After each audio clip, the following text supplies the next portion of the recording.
Hello, so who am I here with today? Yo, it's the big AT, Takuji. You ain't speaking to the little one. Right. So if I had to ask you if you would backdoor the Hojo clan, what would your answer be to that? Don't you ever dare disrespect me with saying something like that. Yo, word to my mother, bro? Nah. Word to Tokiyuki's mother, bro? Don't you ever dare disrespect me with a question like that, bro? Yo, if I'm lying, I'm flying, bro. Word to my Word to Tokiyuki's esophagus, bro. What I look like backdooring the people who brought me up, bro? Y'all would never betray them. Like when Zuko sided with Azula to fight Uncle Iroh? That's disrespectful, bro. Yeah, for sure, bro.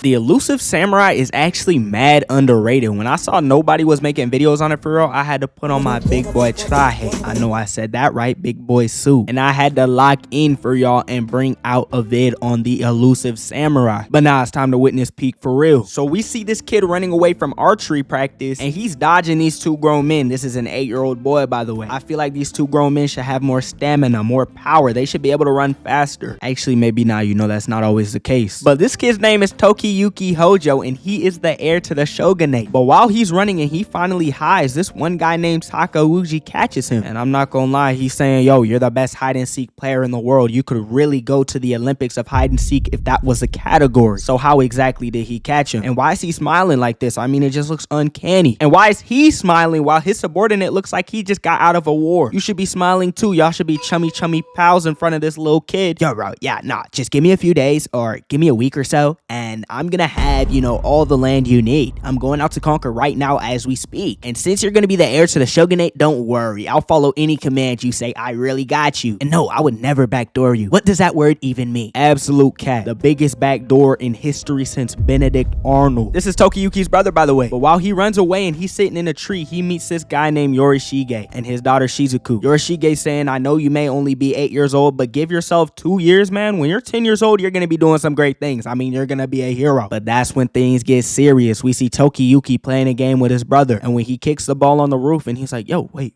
where did the ball go? The ball hits the ground and we see a head roll. We see that the town has plummeted into war. It's on fire. People are getting cooked, and this was all Takuji's doing. And yeah, Tokiyuki's just looking at his father, but he sees Yori-shige in the corner, and Yori-shige saying, yeah, you know your dad's last words to me. Make sure you escape safely, so, you know, pack your bags. It is time to leave. You will not be returning here for a minute. But then Yori-shige tells Tokiyuki, we have to get back for your family. I'm not gonna lie. We can't just let them disrespect you like this. Tokiyuki's like, nah, just leave me, bro. Just let me, you know, join them in the afterlife. Yori-shige's like, I bet. Pushes him off the mountain, and we see Tokiyuki just falling through the sky. He catches himself on the mountain to slow himself down, and when he finally hits the ground, the soldiers turn around and notice that he's the Hojo's child, so they get ready to kill him. But he dodges the first attack, making one of the soldiers get their leg cut off, and he's just weaving through each and every single soldier's attack. He is causing these other soldiers to get killed in the process while dodging their attacks effortlessly. He dodges one attack and this guy gets both his arms chopped off. Yo, he will never hold a sword again because these people are so thirsty for the kill. And when he finally jumps in the sky above each and every single one of the soldiers, he looks up at Yori-shige, and that's when he continues to not get a single scratch by the army, run up the hill, and he turns into a butterfly. That is why I said this animation is peak. Are y'all not seeing this? And yeah, he grabs onto Yori-shige and he makes his face because he loves dodging so much that he does this. And do you know what Yori-shige does? He chi expands. He walks while they're shooting arrows at him and not a single one hits him, and he basically tells him, you will be a great warrior, and that has been proven today. You did not truly want to lose your life. I'll provide you with everything you need. And that's the start of Tokiyuki's journey. We see Tokiyuki's brother Kunitoki, and I could be saying his name wrong, but their uncle Yori-shige pulls up on them and he's saying, yo, psst, look this way. Yo, look, you see that army over there? Bro, they are brown shirts. They have no badges. They do not know your hustle. These are the average Planet Fitness goer. They don't know you're a Hojo kid, so I'm gonna just tell them to look the other way and you know what? You can run. He rides him out in a heartbeat, and they end up executing Tokiyuki's brother. Tokiyuki asked these two guys what exactly they saw that day, and he's saying, oh yeah, nah, they just cut that dude's head smooth off. Kid or not, who cares? That man Yori-shige turned him in so he could be higher in the ranks, and now he's a street performer. That man's a mimic gimmick at your local corner. But Munashige's main goal is to get Tokiyuki because he's actually the heir, and he's saying if he turns him in, oh, he'll be swimming in bread. But Yori-shige is telling Tokiyuki they're going to get revenge, but Tokiyuki isn't that strong since he ran away from each and every single practice he had. He should have gone to that last archery session. Little did he know it would literally actually be his last session. That's like missing the last day of school for real. But we get introduced to Ayako and Kojiro, and they're Tokiyuki's new servants, if that's really what you want to call them. So we see this man Munashige running through the forest, and he's looking insane, but that's when he sees Tokiyuki just doing his own thing on the rock in the moonlight with tears in his eyes. He's like, I've been looking all over for you. Please just come back home with me, or not even home. We'll just run away to a safe spot. And Tokiyuki's playing along a little bit, but that's when he grips his sword and says, why would you do that to my brother? Ayako and Kojiro with the sneak attack, but they both get blocked. He sends both of them flying back, and he takes off his shirt and says, yo, bro, you guys really can't beat me. You guys are kids. All of your ages added together, what, you guys are 8 years old, and that's times 324. Quick maths. Bro, I'm basically double that, and y'all think y'all can beat me? I wasn't a bodyguard just because I was his uncle and they were trying to set me up like I was a nepo baby and give me a good position. No, I was his bodyguard because I'm strong. He cuts a tree for no reason. After he stands in front of the split tree for the aura points, it falls down and creates a smoke screen, and he turns into an inferno walking through it. Tokiyuki equips his sword and he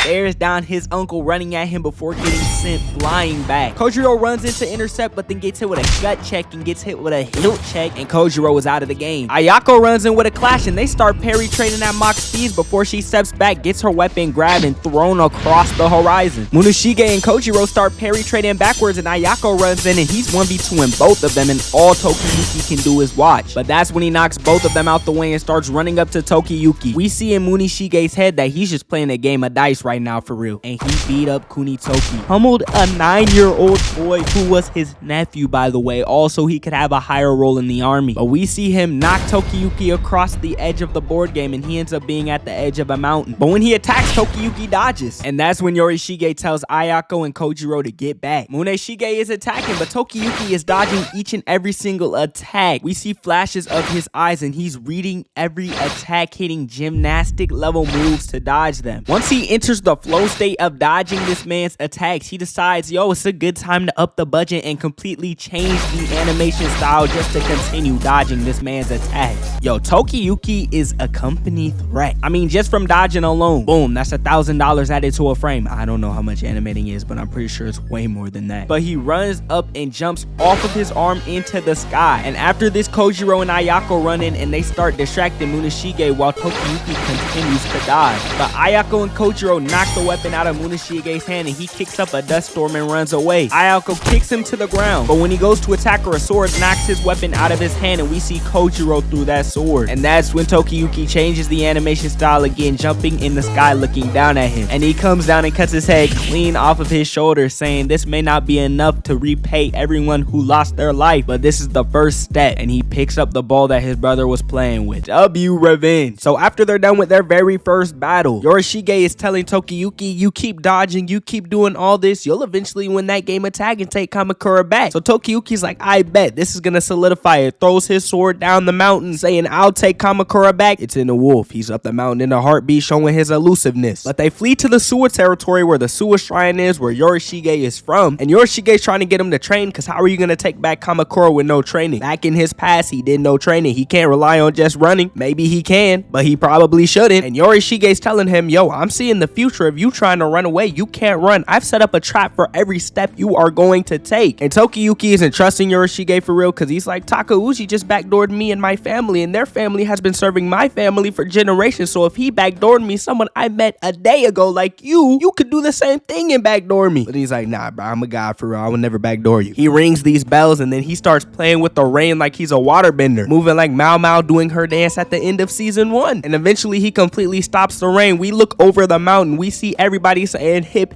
hip hooray with him. Then Yori-shige's like, I bet. Positions go back to where y'all were before. He said yes. He said he listened to me. He said he trusts me, so y'all can go home. It wouldn't surprise me if that rain was coming from a weather machine. But then Yori-shige explains to Tokiyuki that Ayako, Shizuku, and Kojiro will all be his vassals, and he needs to find more vassals, and as he goes on, he'll eventually find them. And tell me why he became Goku holding a spirit bull. But then they decide that they want to go hunting, and Yori-shige is saying this will be Tokiyuki's first test for real. So as Tokiyuki's selling his shots with this bunny, Ayako's moving like Thorkel, throwing mini boulders at it. But that's when the bunny gets eaten by some ox, and Shizuku's saying, oh yeah, you don't want to mess with that. That's like some demon ox, you know what I'm saying? It could eat y'all in a heartbeat. It locks on to them. It starts chasing them. But then Shizuku's like, Ayako, Kojiro, here's the audible, like this is mad. You guys will go over there, do whatever. I'm sure you guys know what lays at the bottom of that mountain. And oh yeah, Tokiyuki, 1-on-1. 1v1 with LeBron or Peter by. It doesn't matter because what you're about to do, Tokiyuki, is basically like those two things combined. Good luck. All you gotta do is dodge. And he really is dodging for real. I mean, he's evading each and every single attack from this ox. And when he eventually leaves it to Kojiro and Ayako, it runs into a tree and falls down the mountain. And Shizuku says, no arrows, no swords can harm you. Because earlier Kojiro shot it and it did no damage, like it was that polar bear in that one Ghost of Yotai legend quest. The one of the dude who shot the arrow through the mountain. You got the arrow. Low-key, a legend. I'm not gonna lie, I don't think I used that charm once. But yeah, it falls onto a spike and dies. But we see the man himself, Takuji, and he's talking to this man with some crazy eyes saying, yo, the sewer region, you know, they have some snakes in there. Maybe some remaining Hojo clan members. You can get them off the map for me? He looks at the ticks in Takuji's hand and he's like, hold on, wait. That's a girl, that's a boy, that's a girl. All right, bet. I see it all. I'll get them off the map for you right now. Have y'all ever watched an anime and there's just like a character you hope gets slimed out? This guy, his name is Sadamune, by the way. He is one of those characters. But we see Yori-shige and he's saying Tokiyuki is going to have to learn to attack while running because he can't just run the entire time. Sure, it'll tire out his opponents if they have bad stamina. And that's when Sadamune pulls up to the Suwa territory. He's saying since Godaigo has been restored to power, we own you guys. That's all. Oh, hold on. I've heard that there's some Hojo members chilling here. He puts an arrow to Yori-shige's neck. He's like, tell me where they're at. Yori-shige's like, Hojo? What's Hojo? I mean, we used to serve them or something, but I mean, they don't exist anymore. So what's Hojo for real? He looks around. He can see everything around him. And he's like, there's kids hiding back there. That's suspicious. But then he's like, I bet. He takes his bow and arrow. He snipes a girl and says, oh yeah, that's luck. That'll bring good fortune. All right, I'll see y'all later. But then later on, Yori-shige notices that Tokiyuki said, yo, his archery skill was beautiful. So that will be his teacher for his next fighting style. During the next day, they have an archery competition and Sadamune shows up. He says, if somebody challenges me and they lose, I get to search each and every single one of y'all's houses, no warrant. And Yori-shige is like, I bet that's a good offer. Let me hit you with a counter real quick. If we win, you gotta leave. You can't mess with Suwa territory anymore, and I better not see you back here with another Imperial command because that means nothing. Word is bond. Sadamune is like, I bet. We all know I'm gonna win. So the game is they shoot the dogs, they get points, they shoot each other, they get more points. Boom. Tokiyuki aims for Sadamune but misses. And we hear Yori-shige telling him all about the plan. He's like, if you shoot at him, he's gonna want to shoot you the entire time. He's not even gonna look at the dogs. But Sadamune shoots an arrow at him and misses the first shot because we know Tokiyuki can dodge. And a lot of people hated the animation here because it was CGI, but I like the elusive samurai, so I pushed through. And that's when Tokiyuki uses this opportunity to shoot the dog running next to him. It's a show dog and it's supposed to get hit and he misses the shot. But he uses another arrow and he hits it and he gets 1 point. So Sadamune shoots another arrow at him like a baseball, and then for his next arrow he shoots a subway train at him, but he's on his last arrow. And that's when we hear Yori-shige narrating saying, yo, you got it from here. He's gonna lose his composure. He only has 1 arrow left. But Sadamune is locked in. He gets in Tokiyuki's blind spot so Tokiyuki can't turn around to shoot at him, and that's when he shoots at Tokiyuki and he hits him in the back of the head. Tokiyuki sees blood in his hand and everybody in the audience is like, ooh, should we take him to the hospital right now? You know, is he gonna be okay? Tokiyuki is excited, but since Sadamune has no arrows left, he's just bumping into Tokiyuki, making sure he can't shoot the dogs, and he's staying in Tokiyuki's blind spot so Tokiyuki can't even shoot him. But that's when we see a light start shining. Yori-shige tells Tokiyuki, yo, just dodge him while you're shooting. That's what you're good at, aren't you? So when Sadamune closes in, he hits a quick turn. Sadamune is like, yo, this idiot can't even see me. What's he trying to do? But that's when Tokiyuki turns his entire body around looking at him. He shoots his bow at him, popping him in the chin and leaving Sadamune on the ground. But while Sadamune's on the ground, he's like, if I cover my face, he can't shoot me because he won't get enough points. Tokiyuki jumps over him with the horse in mid-air. He turns around and looks back at him. He pops this man one more time in the back of the head, and he ends up getting 3 points from this attack alone, and he ended up winning the archery competition. And after the competition, Sadamune is like, yo, he was moving a little too noble. They did say the Hojo heir skipped his archery lessons though, so it might not be him for real. But the next day, we see this old man crying in the rain, talking to some kids saying, be like Aiden Ross. Money above everything. Remember that in the end.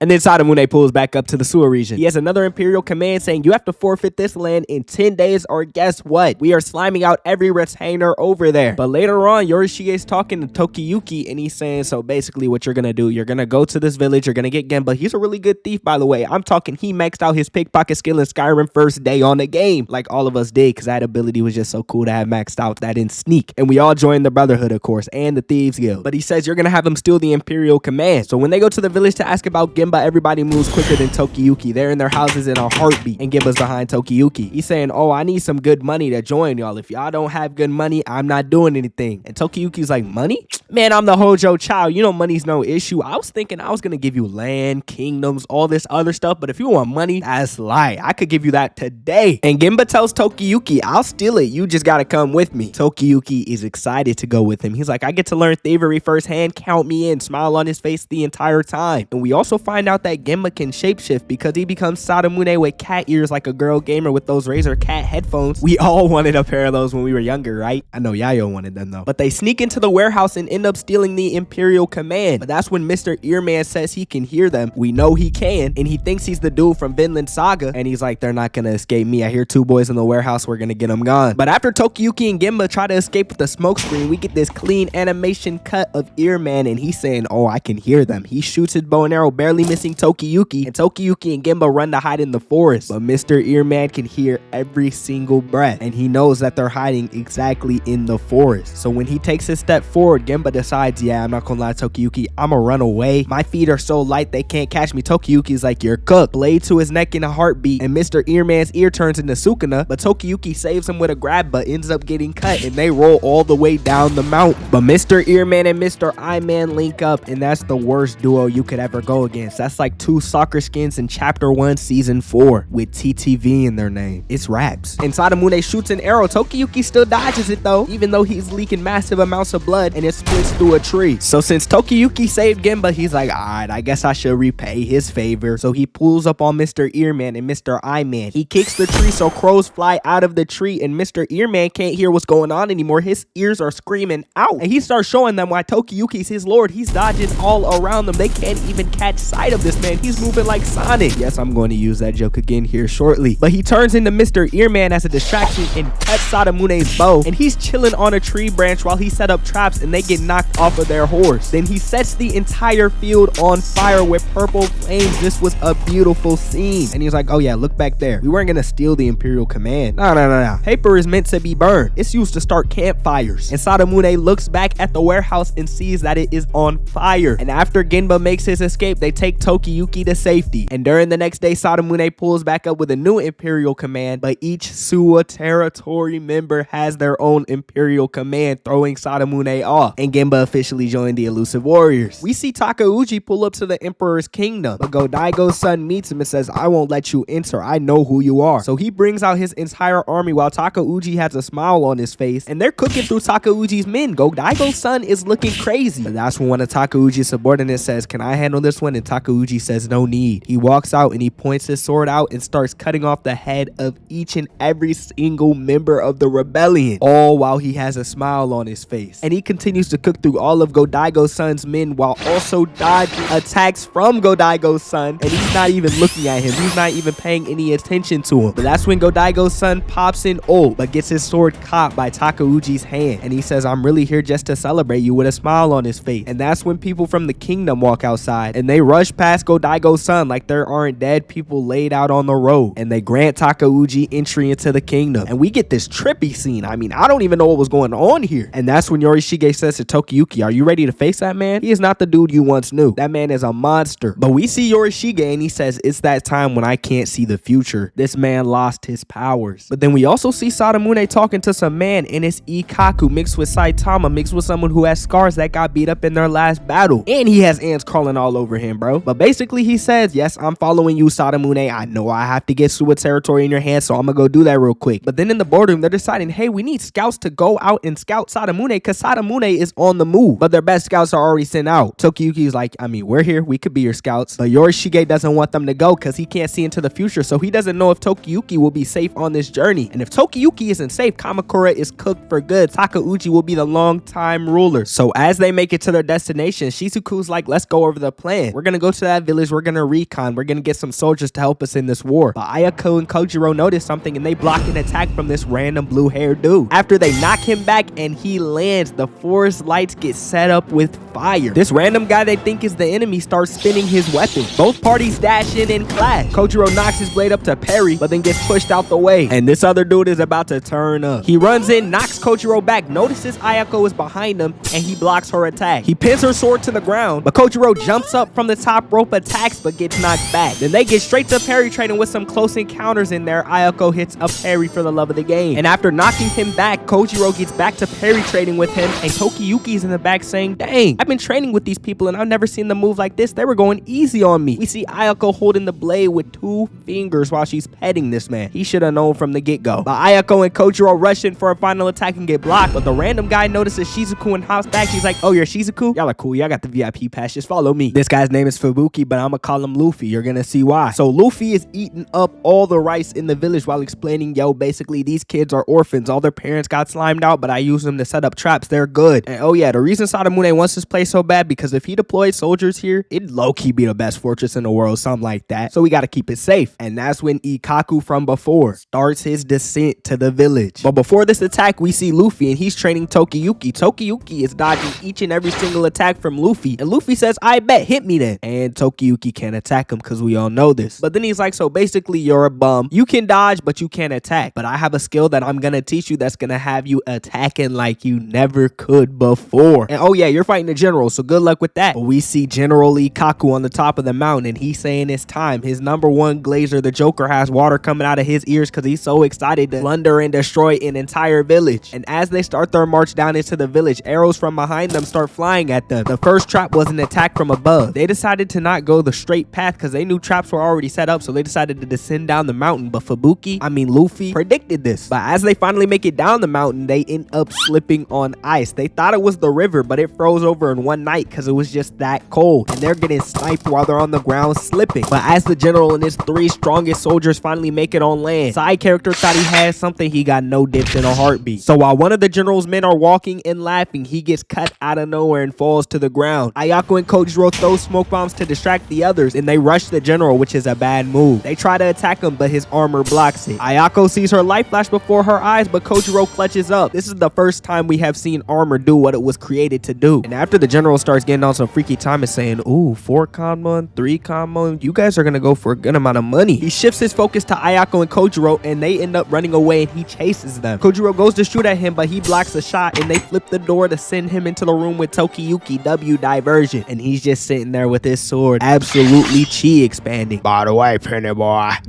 you ain't trying to fight me by yourself, now are you? Yo, freak, what's up? My bad. You worth a little more than a penny there, boy. Actually, hold on. If I teach you a trick, like a backflip or something, how to cook, how to stream, how to be a hood commentator, you could go up, you could go down, up, down. Yo, what in the world is this dude talking about? I always heard his vocal cords to speak like that. I wanted to do a little more voice acting, but I'm a little sick, and that voice genuinely had me coughing for like 5 minutes. But yeah, nah, this general's actually insane. He says war doesn't bring him joy, killing people doesn't bring him joy. He likes seeing children being ripped away from their parent. Yeah, Tokiyuki, wrap him up, bro. Take him off the map already. Tokiyuki readies his blade, and Shokan's like, alright, I'll see you as a real warrior, and I'll do the same. But we see Luffy being attacked by both of Shokan's goons, and he's looking left and right, and he notices the one to the right is stronger, and that's when Ayako and Kojiro run over and take the weaker one away, but he ends up hitting them with one attack, sending them flying across the ground. But back on Tokiyuki's side of things, he's dodging each and every single one of Shokan's attacks, making him look like he's a clown. But he can't dodge that far because he's in a secluded building. But that's when we see a flashback of Luffy telling Tokiyuki, yo, the Buddha blade is perfect for you. You don't even have to attack for real. And that's when Tokiyuki takes his stance and Shokan rushes in. But he uses what Luffy told him, and Shokan slowly looks down at his arm and he notices that he's the one bleeding. And we see Tokiyuki gain distance. But we see how Tokiyuki did it. He twisted his body and cut his arm on the retreat and hopped back to safety. And Shokan's like, dang, I mean, you really did cut me. You did a great job, I won't lie. And yes, I'm probably going to bleed out, but do you think I don't have enough time to cook you before that actually happens? And he's just talking trash, but Tokiyuki ends up looking at his blade and smiling, and Shokan shivers. Yes, I'd shiver too, because what do you mean an 8-year-old kid just cut me mid-fight, life on the line, and he has a smile on his face? We see one of Shokan's goons going crazy on Ayako and Kojiro, and they made may be parrying, but they're getting cut, and it's not looking like it's gonna be too good for them. After the goon grabs Ayako and just swings her in the air for no reason, he starts running at Kojiro and move, bro. Don't just stand there. Move. What are you doing? You're moving like Max in season 5, bro. But he uses Ayako as an ult to distract Kojiro, and she ends up flying in the air. He goes in for another crit, but Kojiro blocks it, but gets sent flying back into a shed. How is his little body tanking this, bro? The dude is 8 years old. But yeah, it's looking like it's wraps until Shizuku starts shooting darts at him, and they get a second win. Ayako goes in for an attack, but gets blocked, and she gets her weapon knocked out of her hand. But she grabs onto his blade, and she's still holding on strong. He's beating her, and that's when Kojiro gets out of the shed. He hits this man with a spin cut, bringing him down to the ground. And Ayako takes her weapon and deals the finishing blow. We see Shokan, and he's tweaking out because Tokiyuki's dodging each and every single one of his attacks. This man's hitting the Goku warm-up mid-fight. He hits a Jordan Child's back handspring to dodge the next attack, jumping off of the wall just to fly over his head. After he lands, he continues to dodge, and remember, Shokan's losing blood from each and every single swing he makes right now. You can see it in his face. He does not want to participate in this fight. Puts his sword in the wall and tries to walk Tokiyuki down just for him to do you know what. Run up, jump, then jump over his blade and hit a spin move off of the wall just to land. He even starts playing limbo because he slides under his blade and looks at his reflection. He's hitting that fake Michael Jackson move on TikTok, the same dude that did that thing to Rakai. And now to that on, he caught a new victim. After he dodges the next attack and blood comes out of Shokan's arms, he turns into Gabimaru, I guess, and he starts dodging